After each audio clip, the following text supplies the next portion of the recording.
the Republican Party, and everybody, frankly, it's not a partisan thing. When you are not a racist, you don't allow it around you. You don't enable it. You don't tolerate it. You stop it when you see it. And I think, what does the Republican Party need to do? Every time he says something divisive, every time he says something racist, every time he says something discriminatory, they need to oppose him. They need to come out. And look, I know it's exhausting, and a lot of my Republican elected official leaders tell me, friends tell me, I've been a senator for 20 years, and now my career is gonna be defined over this guy, and I gotta get up every morning and respond to the things he says. Yes, you do. Because people need to hear that there's still decency in America and in the Republican Party. What do they need to do? It's tone and it's policy. They need to pass immigration. They need to pass comprehensive immigration. They need to not allow a president to keep saying that it is the Democrats' fault that children are getting torn away from their parents. It's not.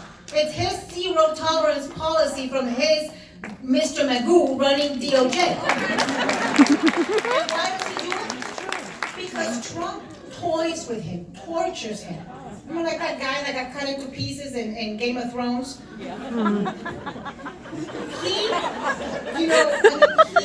He terrorizes Jeff Sessions. Honest to goodness, Donald Trump is the only human being alive that can get me to have any sympathy for Jeff Sessions. But then I lay down and it goes away.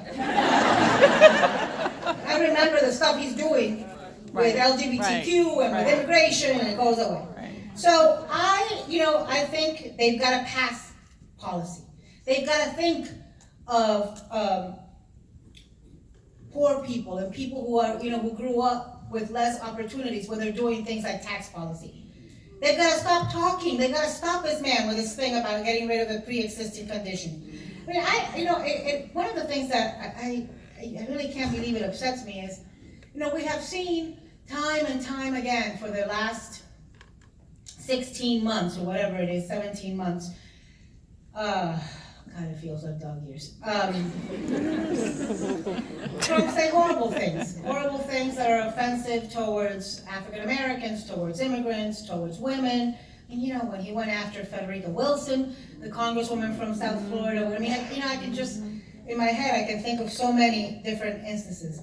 And it was like tariffs that so offended some Republicans that they finally spoke out. Tariffs. So, look, whatever. Maybe tariffs are people too.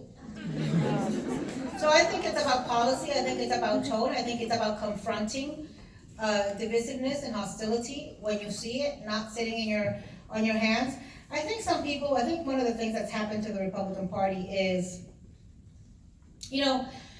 when you, and this happens in all of our lives, when you don't stand up the first time, it's harder to stand up the second time, and it's even harder to stand up the third time. And the next thing you know, you've gotten used to not standing up and just looking the other way and hoping, where we live in a 24-hour cycle media world. This can't last more than 2 days. It'll go away. And so I think that has happened. They've got used to the inertia, and lately the only thing we see is